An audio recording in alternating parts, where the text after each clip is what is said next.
My Guru Swami Satyananda Giri Maharaj's well-defined philosophy gave me the guidelines and boundaries that keep me on track. Concerns itself with matters of the spirit, the spiritual, involving, as it may, perceived eternal verities regarding humankind's ultimate nature, often contrasts with the temporal, with the material, or with the worldly. A sense of connection forms a central defining characteristic of spirituality, connection to something greater than oneself, which includes an emotional experience of religious awe and reverence. Equally importantly, spirituality relates to matters of sanity and of psychological health. Like some forms of religion, spirituality often focuses on personal experience. According to him, the definition of spirituality further above, this term comprises not only religiosity of human beings but also very fundamental questions about the meaning of life in a larger context. For obvious reasons, these questions have always concerned humankind and philosophy. He told, everybody gets confronted with these questions, at the latest on the occasion of births and deaths.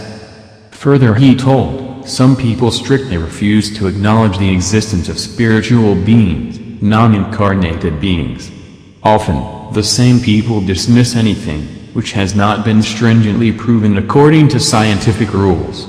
They only accept a rational founded world, irrational things or concepts, for example the spirituality, are being suppressed and denied. By the way, these persons should also for the very same reasons deny the existence of such everyday happenings like affection, antipathy, love, hate, fear and so on. On the other hand, there are many people who are trying to explain every little event in life with irrational, mystical explanations. Everything has been planned a long time in advance with the help of stars, karmas or whatever. Often, such persons have at least at times lost their touch to the ground and live in a different world. Their theory that everything is predetermined is not compatible with our free will. I can decide on my own whether I will watch a film at the cinema or whether I stay at home. The stars, or whatever higher influence they are talking about, won't push me to the cinema nor will they hold me back at home. A meaningful dealing with spirituality is of course somewhere in between these two extreme positions. It does not make sense to deny or discredit spirituality. Neither does it make sense to suppress our material, incarnated world and to devote oneself exclusively to a spiritual world. See also further below. According to him, spiritual information should serve to understand our life and our life's tasks better and thereby to achieve our purpose of life more easily. A contact to the spiritual world can be particularly helpful to sense and confirm one's goals and tasks of life. In addition, this spiritual contact can be a tremendously important guide and assistance in our daily life.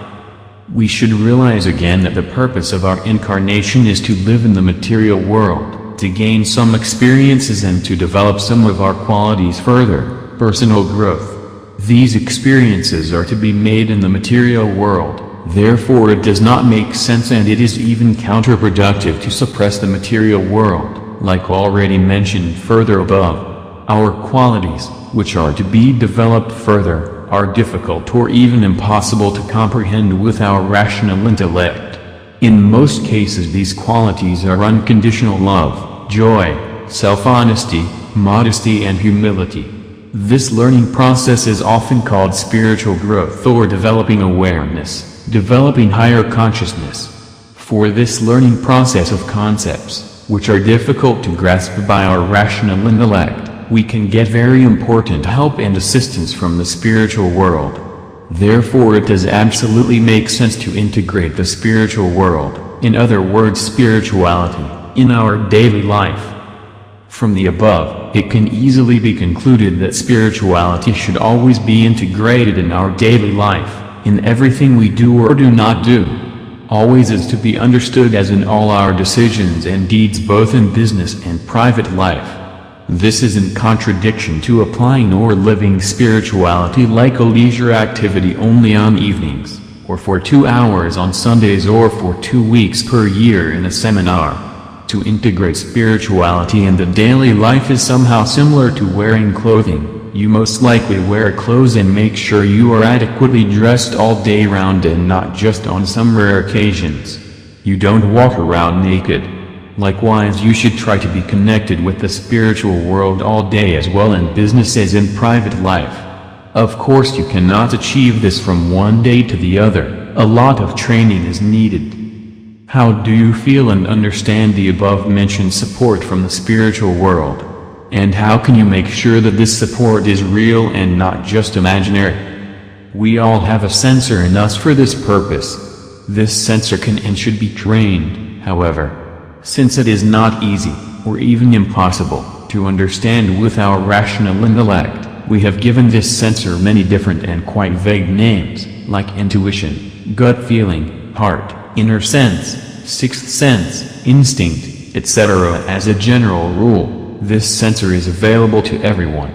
Children's sensor is usually much more developed than the ones of adults, however.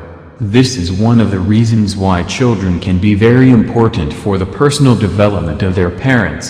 See here. Once a certain level of personal consciousness is reached, further development is hardly possible without a good contact to the spiritual world. Dismissing spirituality therefore can have severe consequences for the respective person and soul. Re-establishing a good contact to the spiritual world is part of our personal growth.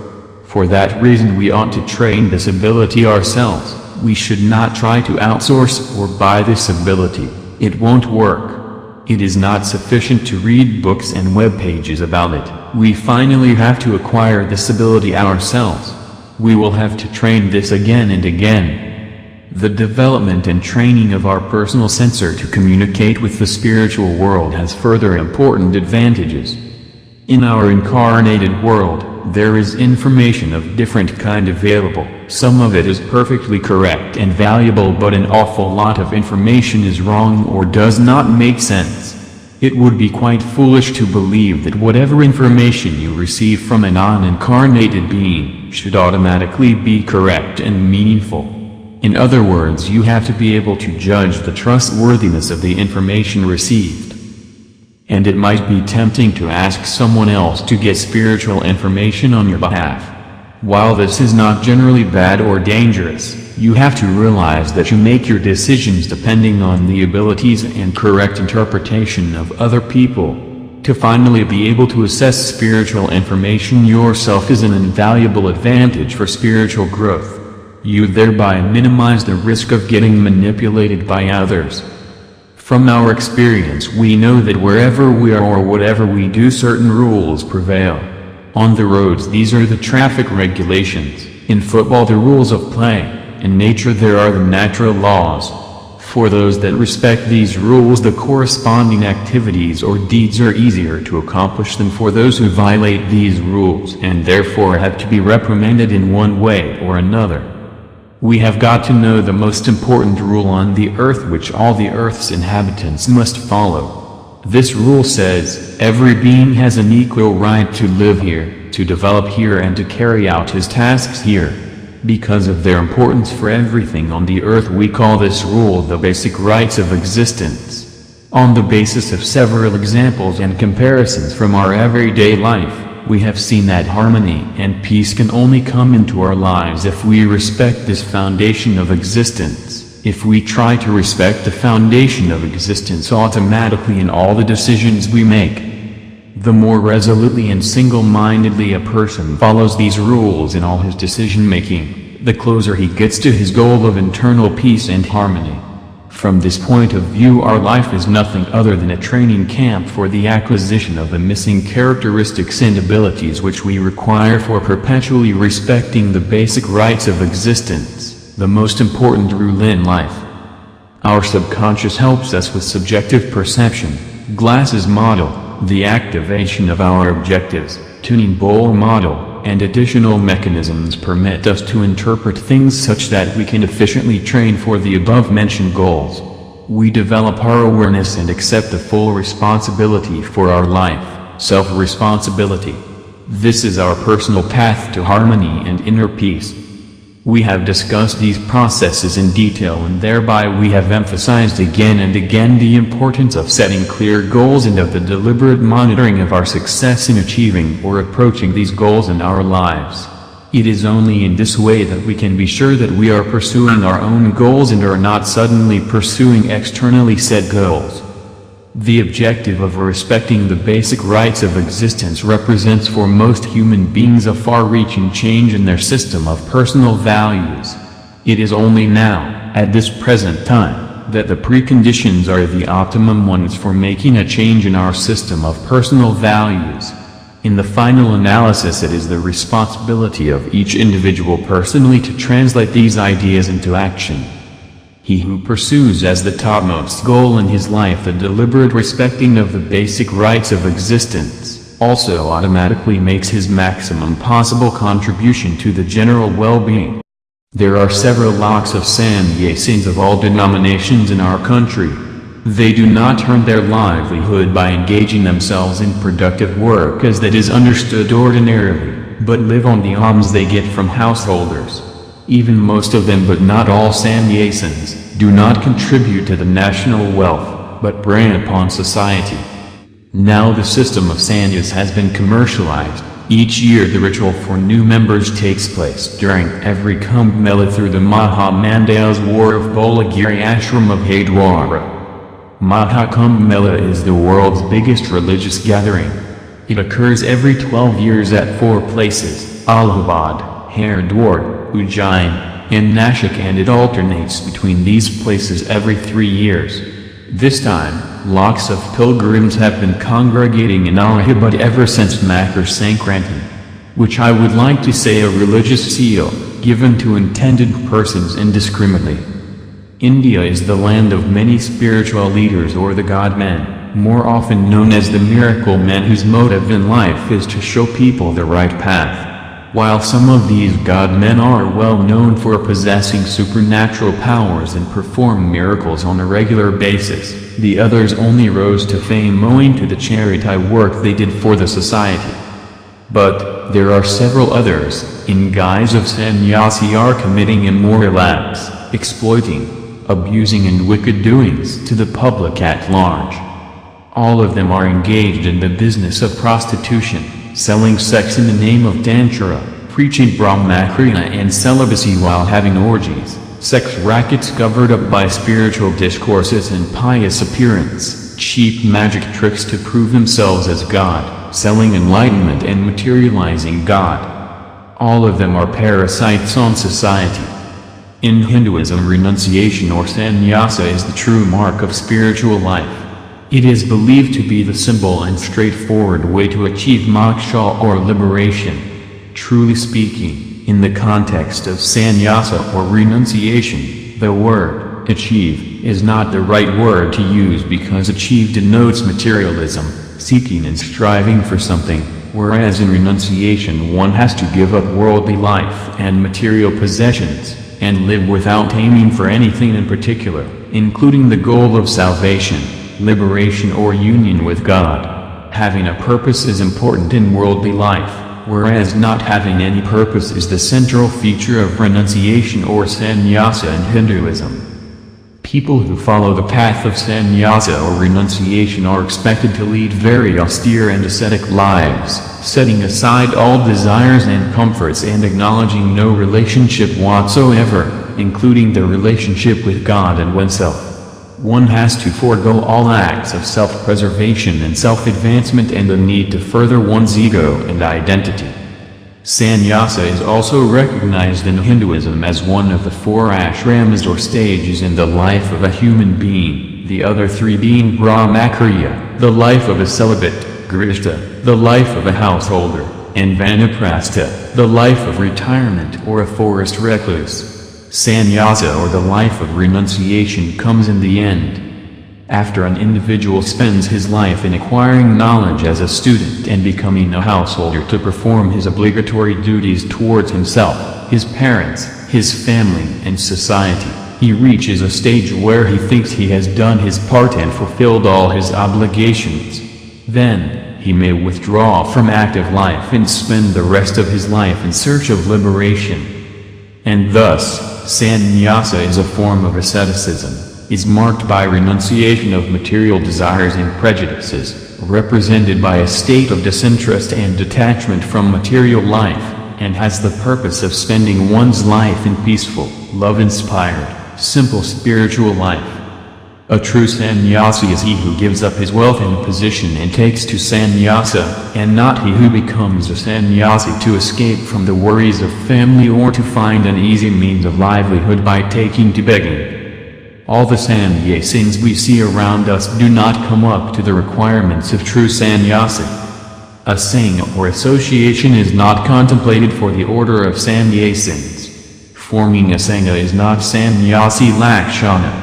A sannyasi must live in solitude, and, as far as possible, away from worldly life. Forming an association pulls down the sannyasins to the level of worldly men, and deflects them from the duties pertaining to their asrama. I agree with the proposition that, by the evil acts of several pseudo-sannyasis the entire community is being blamed and abused. Hence, it is much important to prevent and or to restrain the easy checklist practice of putting a religious seal indiscriminately all Tom, Dick and Harry's at Kumbh by the Bolagiri ashram. Before going to any narration, I would like to say pantheism, which means all God, is the view that the universe and God are one and the same, but to the whole of the cosmos, and spirituality is centered not on the traditional deity but on nature. The atheist philosopher Daniel Dennett said, "Is something sacred? Yes, say I with Nietzsche. I could not pray to it, but I can stand in affirmation of its magnificence. This world is sacred." Though I doubt Dennett would call himself a pantheist, his quote touches on this non-traditional worldview, one that found a name in the late 17th century. As with agnosticism and other labels, the practice predated the term by thousands of years. Many thinkers in ancient Greece, China, and India expressed conceptions of God that today would be called pantheistic. Christian church leaders considered pantheism heretical during the medieval period, and then it was revived and gained its name in the run-up to the Enlightenment.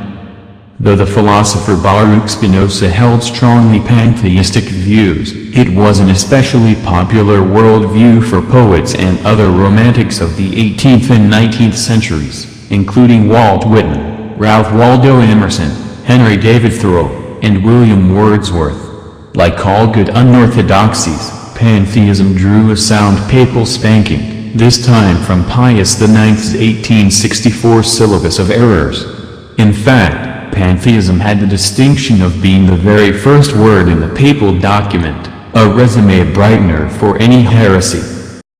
Spirituality and humanity are interconnected. Spirituality is the very heart of humanity. Spiritual values are common to all major religions of the world. All religions and traditions promote empathy, love, generosity, responsibility, non-violence and selfless services. We the human beings might have been classified in various categories based on different religion, nationality, but the fact remains, still we remain on the same earth, and there is no other option. Hence, any such religious fanaticism arises from narrower vision and poor understandings of respective religions. Each and every religion is enriched in a philosophical manual for the humanity. But a blind religious fanaticism dilutes the violence with non-violence, and the work of a Kriya starts from hitherto, Brahma Muhurta. Every 24 minutes is one danda. 2 dandas is equal to 1 muhurta, 48 minutes. Each day has in total 30 muhurtas. The day's final 2 muhurtas, which occurs 1 hour 36 minutes before the sunrise, is defined as the auspicious Brahma Muhurta. The formula, check your location's sunrise here. Then, minus 1 hour 36 minutes from the sunrise time, equals to 2 muhurtas. For example, sunrise in your place is 6 a.m. Deduct from it 1 hour and 36 minutes. 4.24 a.m. to 6 a.m. is Brahma Muhurta time. Kriya Yoga refers to actions designed to rid the body and mind of obstructions. Kriya Yoga is a complete system including mantras, meditation, and other techniques towards controlling the life force and bringing calmness and control over body and mind. The goal is to unite with pure awareness, God. Since pure awareness is our original condition, it is also referred to as self-awareness. The ancient yoga system revived in modern times by Mahavatar Babaji through his disciple Lahiri Mahusaya. The Kriya Yoga system consists of a number of levels of pranayama, mantra, and mudra based on techniques intended to rapidly accelerate spiritual development. The science of Kriya Yoga was given to Manu, the first man according to the Vedas. And Krishna refers to Kriya Yoga in the Bhagavad Gita. But what I mean to say, whatever the method you adopt, the ultimate path is awakening of Kundalini. If any time the arrangement suffers a radical alteration, then it will affect the entire nervous system. Karma is the total sum of all our actions, mental and physical, in this life and before. Karma Yoga is the yoga of service or self-transcending action, whereby the yogi directs all actions towards God. By serving God and humanity, without selfishness, egoism, and attachment, the heart becomes pure, the ego fades and, over time, or even over many lifetimes, one becomes increasingly in tune and unified with God. Enlightenment, samadhi, nirvana, union with God, is naturally realized through karma yoga. Each soul is divine. The goal is to manifest this divinity within, by controlling nature, external and internal. Humans have been searching for the answers to some of the most profound questions of life. Who are we? Who is God? Are we just a momentary outburst of chance, or is there a goal to life? The one who loves all intensely begins perceiving in all living beings a part of himself. He becomes a lover of all, a part and parcel of the universal joy. He flows with the stream of happiness and is enriched by each soul. On the other hand, as per Rig Veda, the human body is the temple of God. One who kindles the light of awareness within gets true light. The sacred flame of your inner shrine is constantly bright. The experience of unity is the fulfillment of human endeavors. The mysteries of life are revealed. Further to state, meditating on the lotus of your heart. In the center is the untainted, the exquisitely pure, clear, and sorrowless, the inconceivable, the unmanifest, of infinite form, blissful, tranquil, immortal, the womb of Brahma, according to Katha Upnized. Those in whose heart song reverberates unceasingly are indeed blessed, and deeply loved as one who is the Self. The all-knowing Self was never born, nor will it die, beyond cause and effect. This Self is eternal and immutable. When the body dies, the Self does not die. If you take the example of Purushana Upanishad, the whole mantra indivisible, interdependent, goes on reverberating in the mind. Established in this cosmic vibration, the sage goes beyond fear, decay, and death, to enter into infinite peace. I will say, look to this day, for it is life, the very breath of life. In its brief course lie all the realities of your existence, the bliss of growth, the glory of action, the splendor of beauty. For yesterday is only a dream, and tomorrow is but a vision. But today, well lived, makes every yesterday a dream of happiness, and every tomorrow a vision of hope. Look well, therefore, to this day.